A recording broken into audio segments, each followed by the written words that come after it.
Matry nga aring freeze-dried snacks na ari kung ari masarap. Ari inabili ko lang din sa labasan eh. Trisha May! Oh. Pumarinig ka nga. Tikman mo na kung masarap. Bilis at ari nabili ko.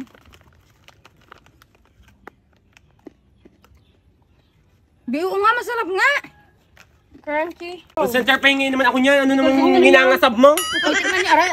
Ano ba Ibo, ang dami naman pala. Okay na isa. May iba-ibang Ang dami naman flavor. pala eh. Ari nabili ko lang. Ano ba, Ari? Tingnan nyo. Tikman nyo. Oh, Ari pa. Ano to? Ano ba, Are? Freeze-dried snack?